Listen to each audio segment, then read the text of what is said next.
Attachment. এই যে head, এই কোস্টাল যে ফেসেটটা আছে, কোস্টাল ফেসেটের সাথে যে আর্টিকুলেশন করে, তার মানে এখানে যে জয়েন্টটা কস্টো ভার্টেব্রাল জয়েন্ট তৈরি হয়, এই যে হেডের যে মার্জিনটা, এই যে মার্জিনটা, এই মার্জিনটা একটা লিগামেন্ট দ্বারা এখানে আটকায় রাখে তারে, এটা হলো ক্যাপসুলার লিগামেন্ট বলে। তাহলে ক্যাপসুলার লিগামেন্ট এই হেডের মার্জিনটা পুরোটাতেই থাকে। আচ্ছা, তারপরে আসি হেডের যে অ্যান্টেরিয়র মার্জিন, তার মানে এই যে মার্জিনটা, এই যে মার্জিনটা, এই মার্জিনটা একটা লিগামেন্টের অ্যাটাচমেন্ট দেয়, সেটা হলো রেডিয়েট লিগামেন্ট। তার মানে হেডে আমরা কী কী অ্যাটাচমেন্ট পেলাম, এখানে হলো যে ফুল মার্জিনটাতে হলো ক্যাপসুলার লিগামেন্ট, যেটা এই জয়েন্টটাতে আটকায় রাখে, এবং অ্যান্টেরিয়র মার্জিনে শুধু থাকে রেডিয়েট লিগামেন্ট।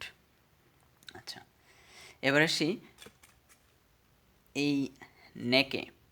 তাহলে নেকের ইয়েটা পড়ার আগে আমরা একটু ছবি আঁকি। ছবি আঁকলে বোঝা যাবে যে নেকের অ্যাটাচমেন্টটা কীভাবে থাকে।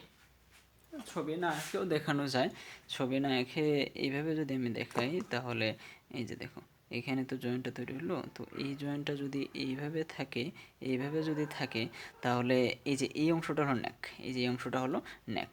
তাহলে এই নেকটা কীভাবে অ্যাটাচমেন্ট দেয়, তাহলে একটু আমরা দেখি। প্রথমে আসি পোস্টেরিয়র সারফেস, দ্যাট মিন্স এই যে এই সারফেসটা, এই যে এই সারফেসটা, এই যে এই সারফেসটা, এবং এটা হলো অ্যান্টেরিয়র সারফেস। তো পোস্টেরিয়র সারফেস থাকে ট্রান্সভার্স প্রসেসের দিকে, এই যে এটা ট্রান্সভার্স প্রসেস ভার্টিব্রাল, এবং এটা হলো পোস্টেরিয়র সারফেস সামনের দিকে।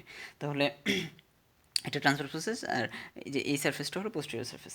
তাহলে এখানে যে লিগামেন্ট, পোস্টেরিয়র সারফেসটা যে লিগামেন্টের মাধ্যমে ট্রান্সফার প্রসেসের সাথে লাগানো থাকে, সেটা হলো কস্টো ট্রান্সভার্স। কস্টো মানে রিপস, ট্রান্সফার মানে এই ভার্টিব্রাল ট্রান্সফার প্রসেস, তাহলে কস্টো ট্রান্সভার্স লিগামেন্ট দ্বারা। ঠিক আছে, তাহলে এটা হলো কস্টো ট্রান্সভার্স লিগামেন্ট দ্বারা আটকানো থাকে ট্রান্সভার্স প্রসেসের সাথে। আচ্ছা, এবার আসি আপার বর্ডার। এই যে আপার বর্ডারটা, এই আপার বর্ডারটা ট্রান্সভার্স প্রসেসের সাথে এই যে এইভাবে লাগানো থাকে, এইভাবে এইভাবে।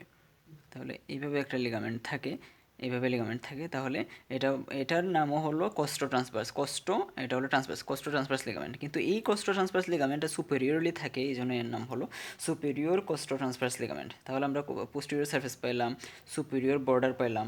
এবার আসি অ্যান্টেরিয়র সারফেস। অ্যান্টেরিয়র সারফেসে যে রিসটা থাকে এখানে, এই যে এখানে যে রিসটা থাকে, জেনারেল ফিচার আমি দেখাইছি, সেটাতে posterior intercostal membrane of the upper space.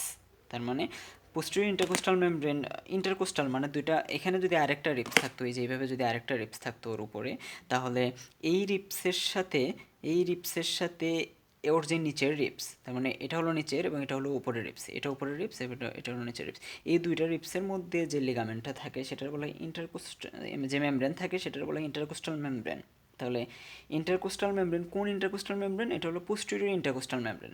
তাহলে এই রিপস থেকে পোস্টেরিয়র ইন্টারকোস্টাল মেমব্রেন যা লাগবে নিচের রিবের এই যে অ্যান্টেরিয়র সারফেসে। তাহলে অ্যান্টেরিয়র সারফেস হলো posterior intercostal membrane of upper space, মানে আপার রিপ থেকে যেটা যাবে। আচ্ছা, এবার আমরা পোস্টেরিয়র সারফেস পড়লাম, সুপিরিয়র বর্ডার পড়লাম, অ্যান্টেরিয়র সারফেস পড়লাম। এবার দেখি এই যে পোস্টেরিয়র, সরি ইনফিরিয়র যে বর্ডারটা, এই যে এই বর্ডারটা, নিচের দিকের বর্ডারটা, এই ইনফিরিয়র বর্ডারে বা লোয়ার বর্ডারে posterior intercostal membrane of lower space. তার মানে জিনিসটা এরকম যে এখানে রিপসটা লাগানো আছে, এখানে রিপসটা লাগানো আছে, উপরের রিপসের যে পোস্টেরিয়র ইন্টারকোস্টাল মেমব্রেন, সেটা যে এই যে এটা যদি উপরের রিপস হয় এই কলমটা, তাহলে এই কলমটা থেকে পোস্টেরিয়র ইন্টারকোস্টাল মেমব্রেন এখান থেকে যায় এখানে লাগবে, এটা গেল। আবার এর নিচেও তো আরেকটা রিপস আছে, এই রিপসের নিচেও তো আরেকটা রিপস আছে। ধরে নিলাম এই রিপসের নিচের রিপস হলো আমার এই আঙ্গুলটা, তাহলে এটা হলো উপরের রিপস এখন, এবং এটা হলো নিচের রিপস। তাহলে এই রিপসের লোয়ার বর্ডার থেকে পোস্টেরিয়র, এই যে লোয়ার বর্ডার, এই যে লোয়ার বর্ডার, এই রিপসের লোয়ার বর্ডার থেকে পোস্টেরিয়র ইন্টারকোস্টাল মেমব্রেন উঠবে, উঠে যাওয়া লাগবে এর নিচের রিপসের অ্যান্টেরিয়র সারফেসে। আবার এটা যদি এই রিপস হয় এবং এর নিচের রিপসটা যদি আমার এই আঙ্গুল হয়, তাহলে এর লোয়ার বর্ডার থেকে পোস্টেরিয়র ইন্টারকোস্টাল মেমব্রেন যাওয়া লাগবে এর নিচেরটার অ্যান্টেরিয়র সারফেসে। তার মানে এইভাবে চলতে থাকবে জিনিসটা এরকম যে এখানে একটা রিপস আছে, এখানে একটা রিপস আছে, এখানে একটা রিপস আছে। তাহলে এর লোয়ার বর্ডার থেকে পোস্টেরিয়র ইন্টারকোস্টাল মেমব্রেন এসে এর নিচের রিপসের অ্যান্টেরিয়র সারফেসে